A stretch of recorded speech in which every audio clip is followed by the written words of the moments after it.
Hello students, my name is Preeti Garewal and welcome to Ambition Nursing Classes। आज हम discuss करेंगे एक important topic के बारे में और वो है हमारा टॉपिक CPR। CPR हमारा टॉपिक है, ठीक है। सबसे पहले मैं आपको बताऊंगी फुल फॉर्म CPR की। फुल फॉर्म CPR की होती है cardio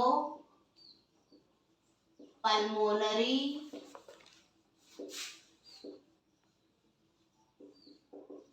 resuscitation. Cardio pulmonary resuscitation हम किसको बोलते हैं? हम CPR को बोलते हैं। और हम CPR को क्या बोल सकते हैं? It is also known as BLS, ठीक है। और हम CPR को क्या बोल सकते हैं? BLS बोल सकते हैं। BLS का मतलब होता है basic life support. Basic life support. तो हम CPR को क्या बोल सकते हैं? बेसिक लाइफ सपोर्ट बोल सकते हैं। CPR की फुल फॉर्म होती है कार्डियो पल्मोनरी रिसक्सिटेशन। सबसे पहले हम करेंगे डेफिनेशन कि हमारे CPR की डेफिनेशंस क्या होती हैं।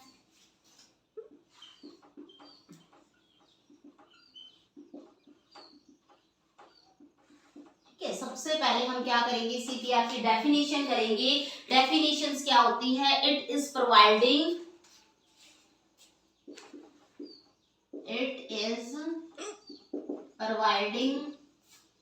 ऑक्सीजन टू सेल टिश्यू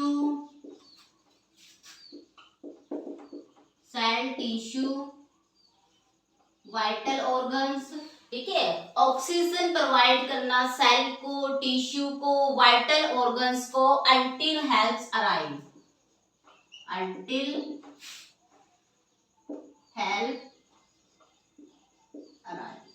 ठीक है। ये हमारी डेफिनेशन है, ठीक है। ये हमारी क्या है? डेफिनेशन है। It is providing oxygen to cell tissue vital organs until health arrive. ये हम किसको बोलते हैं? हम CPR को बोलते हैं। उसके बाद करेंगे हम इंडिकेशंस ऑफ CPR की। CPR की हमारे क्या क्या इंडिकेशंस होती हैं। इंडिकेशंस का मतलब होता है ऐसी कौन कौन सी कंडीशंस होती हैं जिनमें हम CPR को यूज कर सकते हैं। तो ऐसी हमारी कौन कौन सी कंडीशन होती है? सबसे पहले आती है हमारी कंडीशन कार्डियक अरेस्ट। सबसे पहले हमारी कंडीशन आएगी कार्डियक अरेस्ट। अगर किसी पेशेंट्स को कार्डियक अरेस्ट हो रखा है तो उस पेशेंट्स को हम क्या देते हैं? CPR देते हैं। अगर किसी पेशेंट्स के ड्रग पॉइजनिंग का पेशेंट है, ठीक है, अगर कोई पेशेंट्स है वो ड्रग पॉइजनिंग का पेशेंट्स है, अगर किसी पर्सन को इलेक्ट्रिक शॉक हो रखा है, अगर किसी पर्सन को इलेक्ट्रिक शॉक हो रखा है, कोई पर्सन है वो ड्रग पॉइजनिंग का पर्सन है, या किसी पर्सन को हार्ट अटैक हो रखा है, ठीक है, या किसी पर्सन को हार्ट अटैक हो रखा है, ठीक है, या किसी पर्सन ने कार्बन डाइऑक्साइड पॉइजनिंग कर रखी है, उन केसेस में भी हम क्या दे सकते हैं? CPR दे सकते हैं। या अदर कंडीशन हमारी क्या हो सकती है? ड्राउनिंग के केसेस, ठीक है। जो ड्राउनिंग के केसेस होते हैं, अगर कोई पर्सन डूब जाता है, ड्राउनिंग के केसेस होते हैं, उनमें भी क्या कर सकते हैं? हम CPR दे सकते हैं। अगर किसी पर्सन को हार्ट अटैक है, इलेक्ट्रिक शॉक की कंडीशन है, कोई पर्सन है वो ड्रग पॉइजनिंग का है, कार्डियक अरेस्ट की कंडीशंस में, ड्राउनिंग की कंडीशन में, या कोई पर्सन है फॉरेन बॉडी उसके एयरवे के अंदर ऑब्स्ट्रक्शन कॉज करती है, foreign body airway, foreign body airway obstruction, या फॉरेन बॉडी किसी पर्सन के एयरवे के अंदर ऑब्स्ट्रक्शन कॉज कर दे, तो ये क्या है, हमारी इंडिकेशंस है जो हम सीपीआर के अंदर यूज करते हैं। ठीक है, इंडिकेशंस का पता चल गया। उसके बाद करते हैं, पहले हम पर्सन की क्या करते हैं, सबसे पहले हम पर्सन की असेसमेंट करते हैं। देखेंगे कि सीपीआर देने की जरूरत है या नहीं है। ठीक है, असेसमेंट करेंगे तो उसमें क्या पूछेंगे हम पेशेंट से, व्हाट इज योर नेम। सबसे पहले पर्सन के पास जाएंगे और उससे उसका हम नाम पूछेंगे कि आपका नाम क्या है। हम देखेंगे फिर जो पर्सन है, ठीक है, जिस पर्सन से हम क्वेश्चनिंग कर रहे हैं वो क्या है, कॉन्शियस है या वो पर्सन क्या है, अनकॉन्शियस है। अगर वो पर्सन अनकॉन्शियस है तो वो पर्सन क्या देगा, हमें रिस्पॉन्स देगा। अगर वो पर्सन हमें रिस्पॉन्स देगा तो इसमें क्या आएगा हमारा, नो नीड टू सीपीआर। तो उसके लिए तो सीपीआर की जरूरत है ही नहीं। तो सबसे पहला जो हमारा स्टेप है, सबसे पहले हम क्या करेंगे, पर्सन की असेसमेंट करेंगे। ठीक है, अगर हमारा पर्सन है वो अनकॉन्शियस है तो क्या होगा, नो रिस्पॉन्स। वो पर्सन कोई भी रिस्पॉन्स नहीं शो करेगा। अगर वो पर्सन कोई भी रिस्पॉन्स नहीं शो कर रहा तो इसमें क्या आ जाएगी हमारी, नीड टू सीपीआर, कि हमें सीपीआर की रिक्वायरमेंट है। ठीक है, हमने सबसे पहले असेसमेंट कर ली। असेसमेंट के बाद क्या करेंगे, हम किस पर्सन को की आगे स्टेप फॉलो करेंगे, जिस पर्सन को सीपीआर की नीड है। ठीक है, असेसमेंट कर ली। असेसमेंट के बाद हम क्या करेंगे, पर्सन की पल्स चेक करेंगे। ठीक है, अनकॉन्शियस पेशेंट है,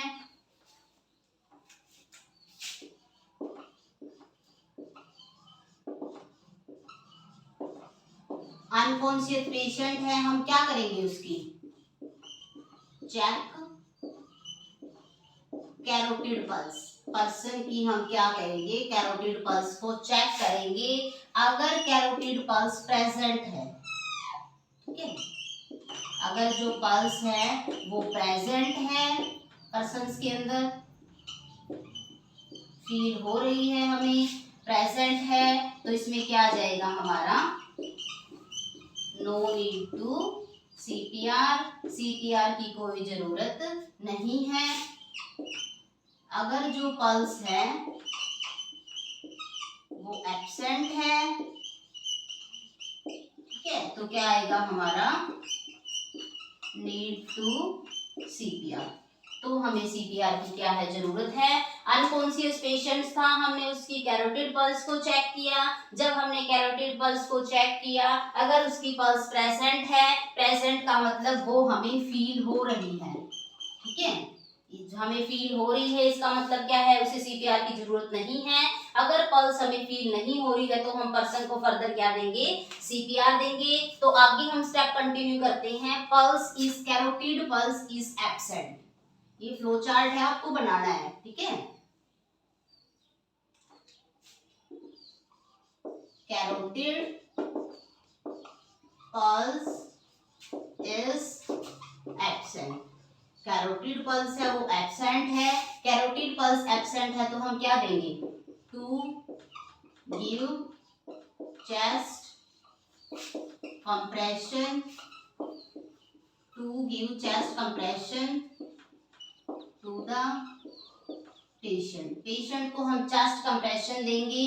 चेस्ट कंप्रेशन दे दिया हमने पेशेंट्स को। उसके बाद हम क्या करेंगे, to open airway of the victim. Victim का हमने क्या करना है, सबसे पहले हमने असेसमेंट की। पर्सन अगर अनकॉन्शियस है, फिर हम उसकी कैरोटिड पल्स चेक करेंगे। अगर हमें कैरोटिड पल्स भी फील नहीं हो रही है तो हम क्या देंगे, पर्सन को चेस्ट कंप्रेशन देंगे। अगर हमें चेस्ट कंप्रेशन से भी पर्सन को कोई फर्क नहीं हो रहा तो उसके बाद हम क्या करेंगे, उसके एयरवे को ओपन करेंगे। एयरवे को ओपन करने के बाद क्या करेंगे, हम डिलीवर द ब्रीदिंग। क्या करेंगे, हम ब्रीदिंग को डिलीवर करेंगे। ठीक है, यहाँ तक फ्लो चार्ट में कोई दिक्कत? सबसे पहले हमने क्या की, पेशेंट की असेसमेंट की। असेसमेंट में हमने क्या पूछा पेशेंट से, असेसमेंट में हमने पूछा पेशेंट से कि आपका नाम क्या है। ठीक है, एक कंडीशन ये थी, पेशेंट से नाम बता दिया, नाम बता दिया मतलब कॉन्शियसनेस है, अवेयर है पर्सन, तो उस कंडीशन में हमें सीपीआर की कोई नीड नहीं है। अगर पर्सन है वो कुछ रिस्पॉन्स नहीं दे रहा तो हम उसकी कैरोटिड पल्स चेक करेंगे। हमने कैरोटिड पल्स को फील किया, कैरोटिड पल्स भी फील नहीं हो रही है, तो हम पर्सन को क्या देंगे, चेस्ट कंप्रेशन देंगे। चेस्ट कंप्रेशन दिया, उसके बाद हम पेशेंट्स के एयरवे को ओपन करेंगे। एयरवे को ओपन कर दिया, एयरवे को ओपन करने के बाद माउथ टू माउथ पर्सन को क्या देंगे, ब्रीदिंग देंगे। तो ये हमारा सीपीआर का क्या था, फ्लो चार्ट था। उसके बाद हम एक एक प्रोसेस को डिटेल में करेंगे। सबसे पहले हम क्या करेंगे, ठीक है, सबसे असेसमेंट कर लिए है हमने। असेसमेंट करने के बाद हमने कैरोटिड पल्स वगैरह का पता लगा लिया है। अब हम पर्सन्स को देंगे चेस्ट कंप्रेशन। हम एक टेबल बनाएंगे चेस्ट कंप्रेशन की।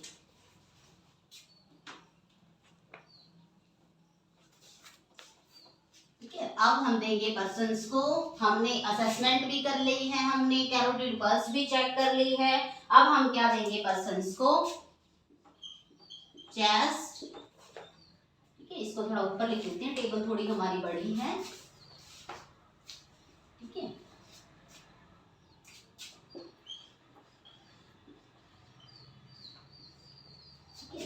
Chest compression.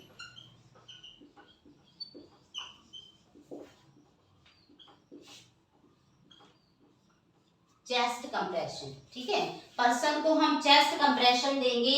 चेस्ट कंप्रेशन देंगे तो उस टाइम पे सबसे पहले हमें पता होनी चाहिए पोजीशन, कि पर्सन्स को जब हम चेस्ट कंप्रेशन दे उस टाइम पे पर्सन्स की क्या पोजीशन होनी चाहिए। जब भी हम किसी पर्सन्स को चेस्ट कंप्रेशन देते हैं उस टाइम पे पर्सन्स क्या होना चाहिए, सुपाइन पोजीशन में होना चाहिए। Supine on firm and flat surface, supine on frame and flat surface। ठीक है, सुपाइन पोजीशन होनी चाहिए पर्सन्स की फ्रेम एंड फ्लैट सरफेस के ऊपर। ये ना हो जगह है वो उबड़ खाबड़ हो और हम ऐसा कंप्रेशन दे पर्सन्स को उसकी जो रिब्स है वही फ्रैक्चर हो जाए। ठीक है, तो हमें ऐसा एक स्मूथ सरफेस पे पर्सन्स को क्या देनी है, सुपाइन पोजीशन देनी है। सुपाइन का मतलब होता है पर्सन जब सीधा लेटता है उसको हम सुपाइन पोजीशन बोलते हैं। ठीक है, अब हम क्या बनाएंगे, इसकी टेबल बनाएंगे। चेस्ट कंप्रेशन देंगे तो पर्सन्स की पल्स कितनी होनी चाहिए, कौन सा मेथड यूज करेंगे, कंप्रेशन रेट कितना होना चाहिए, डेप्थ कितनी होनी चाहिए, तो हम इसकी टेबल बनाएंगे। ठीक है,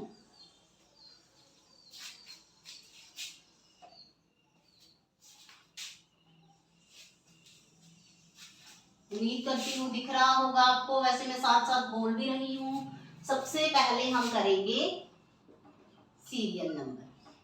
सीरियल नंबर के बाद होगा हमारा क्राइटेरिया। ठीक है, सीरियल नंबर कर ली हमने, फिर उसके बाद हम क्राइटेरिया देखेंगे। क्राइटेरिया के बाद सबसे पहले होगा हमारा ADULT, अडल्ट पर्सन। ठीक है, अडल्ट पर्सन हो गया। अडल्ट के बाद हम क्या देखेंगे, हमारा चाइल्ड, CHILD, लिखो मेरे साथ, चाइल्ड। चाइल्ड के बाद होगा हमारा इन्फेंट। ठीक है, ये टेबल देखनी है हमने, इसको और अच्छे से डार्क कर लेते हैं, आपको अच्छे से विजुअलाइज हो जाए।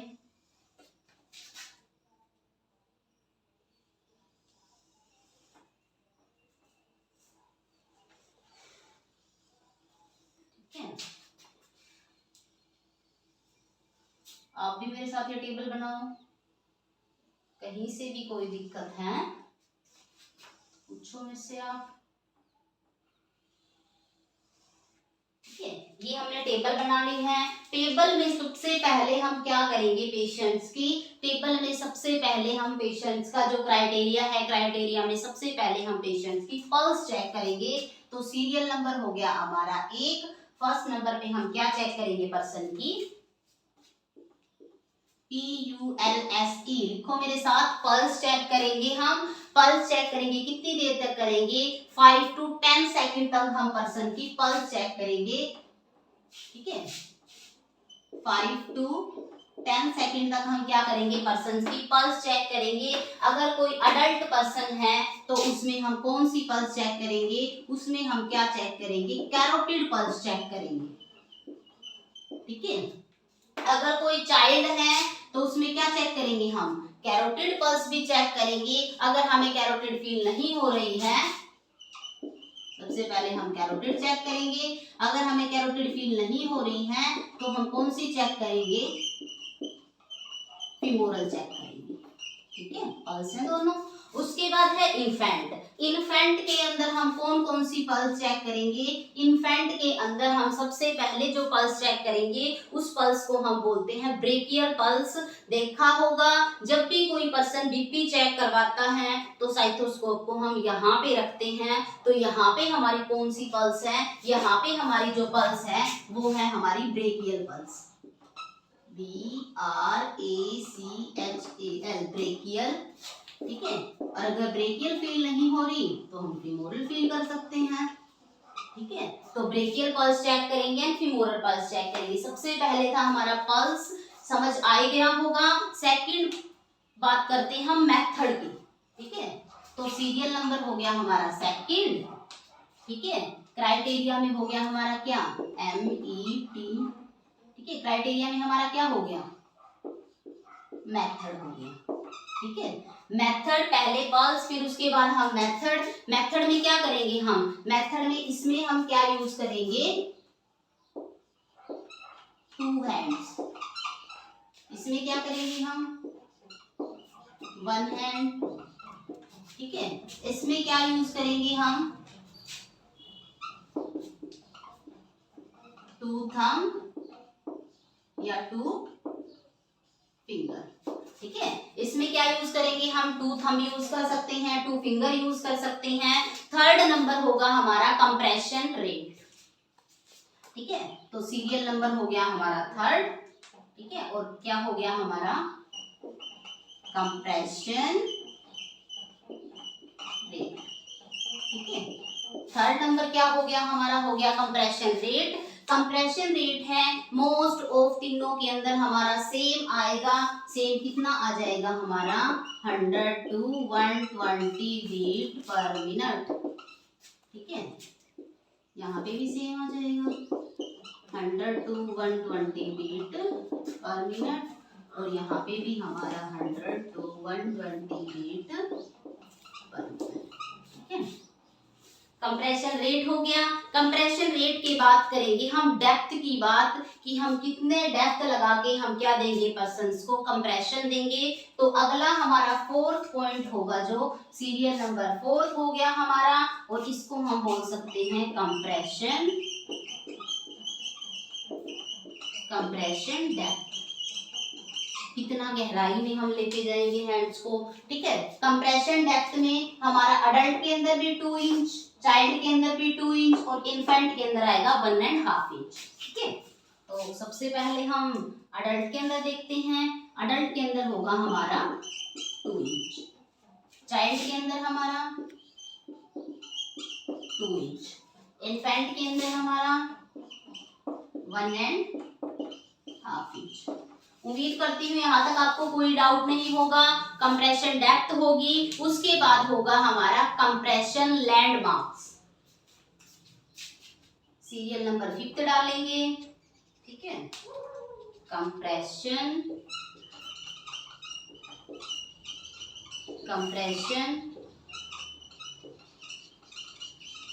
कंप्रेशन लैंडमार्क्स, या आप इसको क्या लिख सकते हो, प्लेसमेंट ऑफ हैंड। हमारी हैंड का कहाँ पे प्लेसमेंट होगा,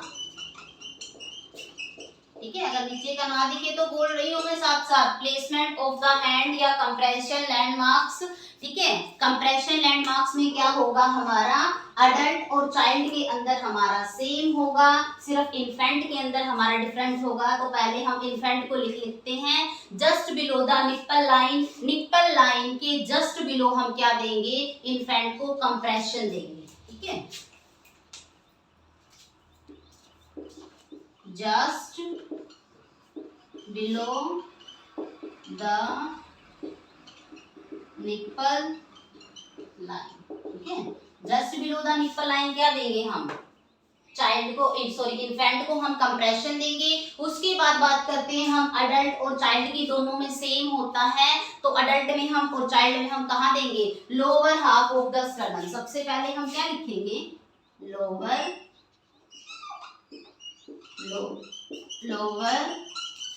हाफ ऑफ द स्टर्नम, ठीक है। सबसे पहले हम क्या करेंगे, lower half of the sternum, और क्या बोल सकते हैं हम, between nipple line, nipple line के बिटवीन है, बीच में है, ठीक है, बिटवीन निप्पल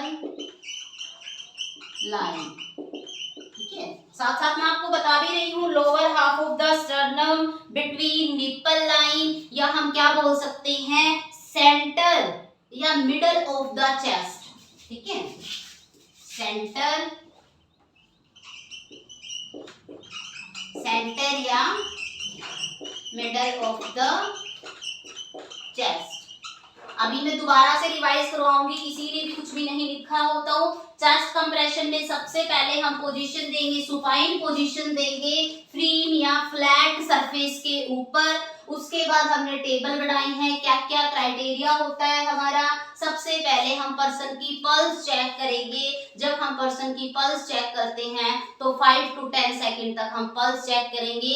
अलग अलग बताया है पल्स चेक करने के लिए मैंने, कि अडल्ट के अंदर कहाँ पे पल्स चेक करेंगे, चाइल्ड के अंदर कहाँ पे चेक करेंगे, और इन्फेंट के अंदर हम कहाँ पे पल्स चेक करेंगे, ठीक है। उसके बाद मैंने मेथड बताया है कि 2 हैंड्स किसमें यूज करेंगे, 1 हैंड किसमें यूज करेंगे, थंब और फिंगर हम किसमें यूज करेंगे, ठीक है। उसके बाद मैंने कंप्रेशन रेट बताया है, कंप्रेशन रेट तीनों में सेम होगा, जो ब्रीदिंग रेट है 100 to 120 बीट पर मिनट, ठीक है। उसके बाद मैंने बताया है कंप्रेशन डेप्थ, डेप्थ का मतलब होता है गहराई, हम कितनी गहराई में कंप्रेस करेंगे। अडल्ट को हम 2 इंच और जो हमारा चाइल्ड को भी 2 इंच, बट जो हमारा इन्फेंट है, इन्फेंट को तो हम फिंगर से और थंब से कर रहे हैं तो उनको हम 1.5 इंच। उसके बाद बताया मैंने कंप्रेशन लैंडमार्क्स या हैंड की प्लेसमेंट, हम हाथ को कहाँ पे रखेंगे, ये तो नहीं है ना, यहाँ पे हाथ रख लेंगे, यहाँ पे कोई हमारा हर्ट है, ठीक है, या यहाँ पे हैंड्स रख लेंगे। हैंड्स की प्रॉपर प्लेसमेंट हमारे चेस्ट वाले एरिया पे, स्पेसिफिक जगह पे बताई है मैंने। इन्फेंट का हम निप्पल लाइन के जस्ट बिलो हैंड को प्लेस कर सकते हैं, और जो अडल्ट है और चाइल्ड है उनके क्या कर सकते हैं, मिडल या सेंटर ऑफ द, जो मिडल लाइन है सेंटर में है चेस्ट के, वहां पे हम हैंड को प्लेस कर सकते हैं। निप्पल लाइन के बिटवीन हम हैंड को प्लेस कर सकते हैं, या क्या कर सकते हैं, lower half of the sternum हम हैंड को क्या कर सकते हैं, प्लेस कर सकते हैं, ठीक है। उम्मीद करती हूँ चेस्ट कंप्रेशन आपका क्लियर हो गया होगा। अब हम आगे डिस्कस करते हैं, ठीक है। चेस्ट कंप्रेशन में आपको कोई डाउट नहीं होगा, ठीक है। आगे हम करते हैं पर्सन का एयरवे। चेस्ट कंप्रेशन दे दिया, उसके बाद क्या करेंगे, पर्सन के एयरवे को ओपन करेंगे हम।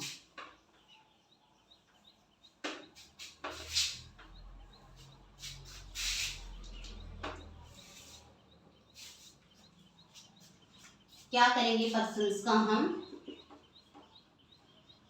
एयरवे। किया था ना हमने चेस्ट कंप्रेशन के बाद to open the victim airway, victim के हम एयरवे को ओपन करेंगे। तो एयरवे को ओपन करने के लिए क्या करते हैं हम, जैसे हेड टिल्ट कर दी, ठीक है, हेड है वो हमने टिल्ट कर दिया है, चिन को लिफ्ट कर दिया है। तो कुछ मेथड्स हैं जो मैं आपके साथ डिस्कस करूंगी। After performing 30 compression, after performing 30 compression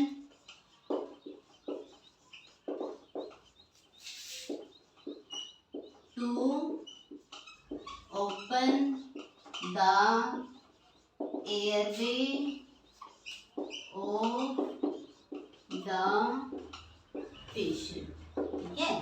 30 compression देने के बाद हमें पेशेंट्स के एयरवे को ओपन करना है।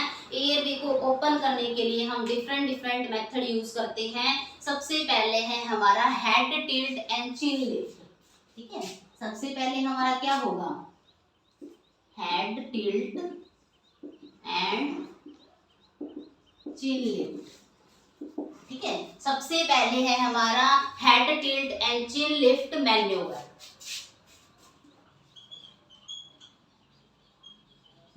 ठीक है, head tilt and chin lift manoeuvre. Second हमारा मैन्यूवर होगा जा थ्रस्ट मैन्यूवर। जा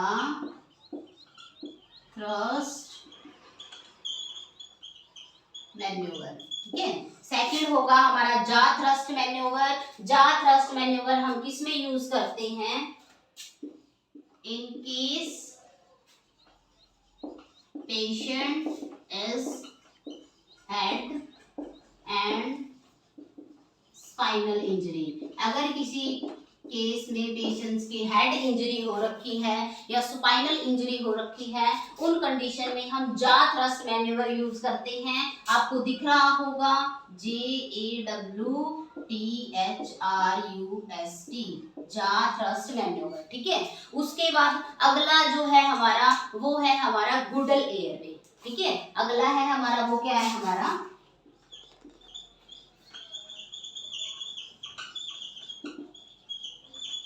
गुडल एयरवे। ठीक है, अगला है हमारा गुडल एयरवे। गुडल एयरवे को हम क्या बोल सकते हैं, artificial oropharyngeal airway. Artificial oropharyngeal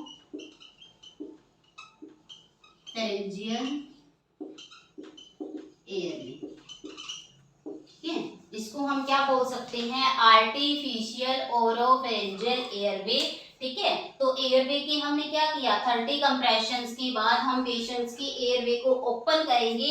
open करने के लिए हम 3 मेथड्स का यूज कर रहे हैं। या तो हम पर्सन्स की हेड को टिल्ट कर रहे हैं, चिन को लिफ्ट कर रहे हैं। ठीक है, या हम जा थ्रस्ट मैन्यूवर यूज कर रहे हैं जा वाले एरिया पे।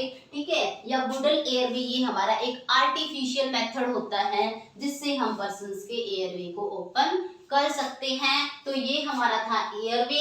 एयरवे के बाद करेंगे हम ब्रीदिंग। ठीक है, जैसे मैंने एबीसीडी करवाया था उसके अकॉर्डिंग भी आप कर सकते हो। पहले एयरवे किया, फिर हमने ब्रीदिंग किया, फिर कंप्रेशन किया, कैसे भी कर सकते हो आप। ठीक है, कंप्रेशन वाला टेबल आप बाद में भी बना सकते हो, कोई दिक्कत वाली बात नहीं है, कहीं पे भी कर सकते हो, बट कंप्लीट करना है हमें, एक प्रोसेस के अंदर हमें कंप्लीट करना है। तो आगे है हमारा ब्रीदिंग। ठीक है, आगे क्या है हमारा ब्रीदिंग, हमने एयरवे कर लिया है। ठीक है, उसके बाद हम करेंगे ब्रीदिंग। ब्रीदिंग में क्या करेंगे, pinch the nostrils of the patient. Patients की नोस्ट्रिल्स को हम पिंच करेंगे और डिलीवर करेंगे माउथ टू माउथ ब्रीदिंग। ठीक है, पिंच द nostril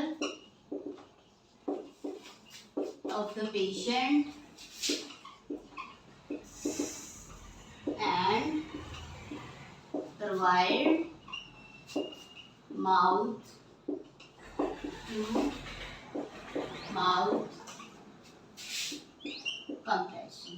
ठीक है, sorry, mouth to mouth breathing. Compression कहाँ गए, यहाँ पे, माउथ टू माउथ ब्रीथिंग। ठीक है, हमें क्या करना है, पेशेंट्स की जो नोस्ट्रिल्स हैं, पेशेंट्स की जो नोस्ट्रिल्स है उनको हमें पिंच करना है और माउथ को ओपन करके उसको माउथ टू माउथ क्या करना है, पेशेंट्स को हमें ब्रीदिंग प्रोवाइड करना है। Each rescuer breathing should be deliver every 6 second. Her 6 second के अंदर हमें पेशेंट्स को क्या करना है, ब्रीदिंग को डिलीवर करना है। Each rescuer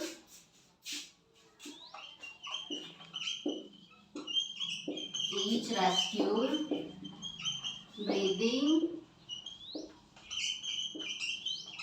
should be delivered. Each rescue breathing should be delivered after every 6 seconds. After after every 6 seconds. ठीक है। Each rescuer breathing should be deliver after every 6 second. ये था हमारा ब्रीदिंग कि ब्रीदिंग हम पर्सन को क्या करेंगे, कैसे डिलीवर करेंगे। अब हम अगले स्टेप को देखेंगे। ठीक है, अब हम अगले स्टेप को देखेंगे। अगला है हमारा वेंटिलेशन रेट।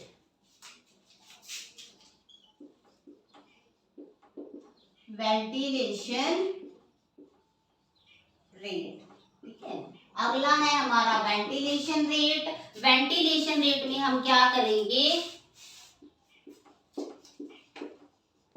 10 वेंटिलेशन पर मिनट। 1 मिनट में हम क्या करेंगे, 10 वेंटिलेशन प्रोवाइड करेंगे। जब हम 1 मिनट में 10 वेंटिलेशन प्रोवाइड करते हैं, इससे पर्सन्स को क्या होता है, 16% ऑक्सीजन डिलीवर। ठीक है, 16% जो ऑक्सीजन है उसकी क्या मिलती है, पर्सन्स को डिलीवरी मिलती है। उसके बाद क्या करेंगे, हम कंप्रेशन और वेंटिलेशन रेशियो देखेंगे पर्सन्स का। ठीक है, compression and ventilation ratio। ठीक है, पर्सन्स का हम क्या देखेंगे, कंप्रेशन एंड वेंटिलेशन रेशियो देखेंगे। कंप्रेशन और वेंटिलेशन रेशियो में क्या देखेंगे, हम पर्सन्स देखते हैं कि जो ब्रीदिंग प्रोवाइड कर रहा है, जो कंप्रेशन दे रहा है वो पर्सन 1 है या 2 है। जो पर्सन प्रोवाइड करते हैं उनको हम रेस्क्यूर बोलते हैं। तो कंफ्यूज होने की जरूरत नहीं है। अब मैं बोलूंगी 1 रेस्क्यूर, 2 रेस्क्यूर, तो रेस्क्यूर क्या है, पर्सन है वो। ठीक है, तो सबसे पहले होगा हमारा 1 रेस्क्यूर। ठीक है, सबसे पहले हमारा क्या होगा, 1 रेस्क्यूर होगा। 1 रेस्क्यूर है तो अडल्ट के अंदर हमारा होगा, 1 रेस्क्यूर है तो अडल्ट के अंदर हमारा क्या होगा, 30:2। और इन्फेंट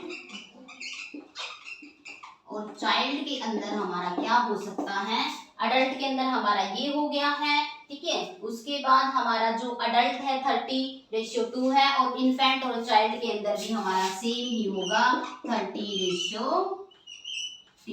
उसके बाद है, अगर 2 पर्सन है सीपीआर देने वाले, तो उसमें क्या होगा, हमारा अडल्ट का तो सेम ही रहेगा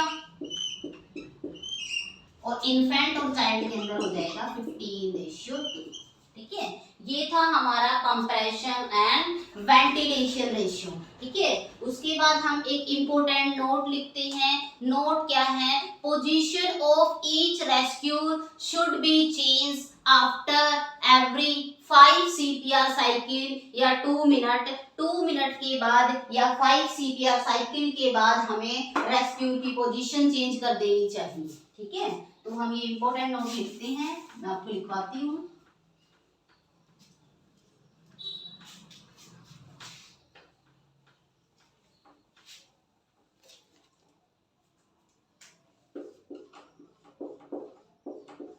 ठीक है, इंपॉर्टेंट नोट मैंने आपको क्या बताया था, position of each rescuer should be changed. Position of each rescuer should be changed after, ठीक है, position of rescuer should be changed after या every 5 सीपीआर साइकिल। ठीक है, 5 सीपीआर साइकिल के बाद हमें रेस्क्यूर की पोजीशन चेंज करनी है, या हम क्या बोल सकते हैं, 2 मिनट के बाद हमें क्या करनी है, पर्सन्स की पोजीशन चेंज करनी है। Position of each rescuer should be change after every 5 CPR cycle या 2 मिनट में हमें क्या करनी है, पोजीशन चेंज करनी है। ठीक है, उसके बाद हम क्या कर सकते हैं कि हमने क्या देख लिया है, हमारा वेंटिलेशन भी, एयर वे भी, ब्रीदिंग भी, कंप्रेशन भी। ठीक है, उसके बाद देखेंगे हम डी से था हमारा डिफिब्रिलेशन। ठीक है, उसके बाद हम कॉम्प्लिकेशन करेंगे। सबसे पहले हम देखेंगे इसकी डिफिब्रिलेशन। डिफिब्रिलेशन, ठीक है, डिफिब्रिलेशंस क्या होते हैं, जब सीपीआर है वो प्रॉपर तरीके से वर्क नहीं कर रहा तो हम पर्सन को डिफिब्रिलेटर देते हैं। आपने टीवी सीरियल्स में, हॉस्पिटल्स में देखा होगा। डिफिब्रिलेटर क्या होते हैं, दो पैड होते हैं, इलेक्ट्रिकल पैड होते हैं, जिनको हम पर्सन के चेस्ट एरिया के ऊपर अप्लाई करते हैं। एक को हम राइट साइड रखते हैं, दूसरे को हम लेफ्ट साइड रखते हैं। तो दोनों की पोजीशन बताऊंगी मैं आपको, राइट साइड या लेफ्ट साइड। मैं ये शॉर्ट फॉर्म लिख रही हूँ, आपको नहीं लिखना है RYT, आपको क्या लिखना है RIGHT, right side. Right side हम कहाँ पे पैड अप्लाई करेंगे, लेफ्ट साइड हम कहाँ पे पैड अप्लाई करेंगे। अगर हम राइट साइड अप्लाई कर रहे हैं तो हमें थर्ड इंटरकोस्टल स्पेस पे अप्लाई करना है, थर्ड इंटरकोस्टल स्पेस। ठीक है, अगर हम लेफ्ट साइड कर रहे हैं तो क्या करना है, हमें फिफ्थ इंटरकोस्टल स्पेस। ठीक है, तो हमें वहां पे अप्लाई करना है। राइट साइड में हम कहाँ पे पैड अप्लाई करेंगे, लेफ्ट साइड में कहाँ पे करेंगे। उसके बाद हम करते हैं कॉम्प्लिकेशंस ऑफ द सीपीआर। ठीक है, लास्ट एंड लीस्ट पॉइंट है हमारा complications of the CPR. CPR की क्या क्या कॉम्प्लिकेशन हो सकती हैं अगर हम किसी पर्सन को सीपीआर प्रोवाइड कर रहे हैं। सीपीआर में भी मोस्ट कॉमन हमारा किसकी कॉम्प्लिकेशन बोल सकते हैं हम, चेस्ट कंप्रेशन की। अगर हम पर्सन्स को चेस्ट कंप्रेशन दे रहे हैं उस टाइम पे पर्सन्स को क्या क्या कॉम्प्लिकेशन आ सकती हैं। अगर पर्सन है जो चेस्ट कंप्रेशन दे रहा है वो पर्सन एक्सपर्ट नहीं है, कोई भी चेस्ट कंप्रेशन देने लगा तो इंजरी हो सकती है। तो सबसे पहले हम क्या लिख सकते हैं, ribs and sternum fracture, ribs and sternum fracture. Persons को क्या हो सकता है, बोला था ना लोअर पार्ट है स्टर्नम का, उसको प्रेस करेगा तो स्टर्नम फ्रैक्चर हो सकता है। रिब्स में इधर उधर कहीं पे प्रेस करेगा तो रिब्स का फ्रैक्चर हो सकता है। या हम क्या लिख सकते हैं, injury, injury and lungs, lungs के अंदर इंजरी हो सकती है। या हमारे किसके अंदर इंजरी हो सकती है, इंजरी एंड हार्ट, हार्ट भी हमारा यहीं पे सिचुएटेड होता है तो हार्ट में इंजरी हो सकती है, लंग्स में इंजरी हो सकती है, रिब्स या स्टर्नम फ्रैक्चर हो सकता है। या एक और कॉम्प्लिकेशन है हमारे जिसको हम बोलते हैं फेलियल chest,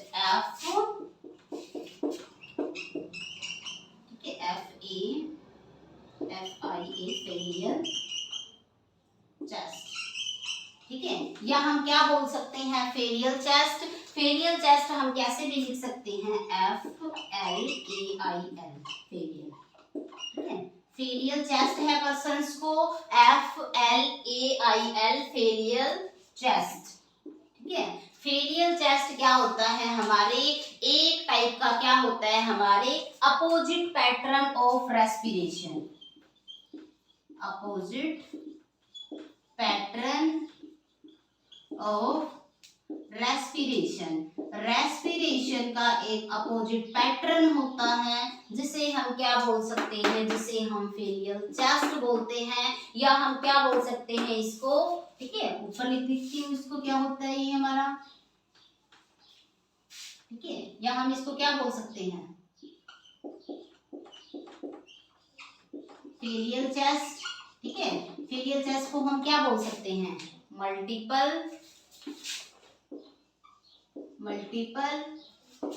ribs injury with haematoma, multiple ribs injury के साथ अगर पर्सन को हेमेटोमा होता है उसको हम फेलियर चेस्ट बोल सकते हैं, या मैंने क्या बताया था इसको हमारे अपोजिट पैटर्न ऑफ रेस्पिरेशन। अब मैं आपको बताऊंगी अपोजिट पैटर्न ऑफ रेस्पिरेशन इसमें कैसे होगा।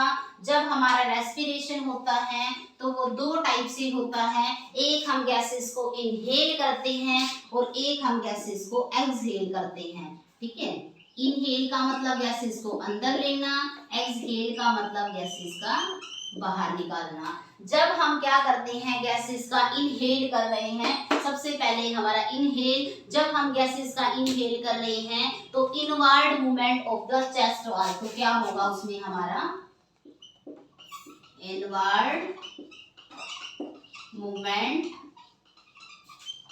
ऑफ द चेस्ट वॉल, तो हमारे चेस्ट वॉल का क्या होगा इनवर्ड मूवमेंट होगा, और इसमें क्या होगा हमारा outward movement of the chest wall. ठीक है, ये होता है हमारा फेलियर चेस्ट के अंदर। जब हम इनहेल करेंगे गैसेस का तो इनवर्ड मूवमेंट होगा, जब हम गैसेस को एक्सहेल बाहर निकालेंगे तो आउटवर्ड मूवमेंट होगा।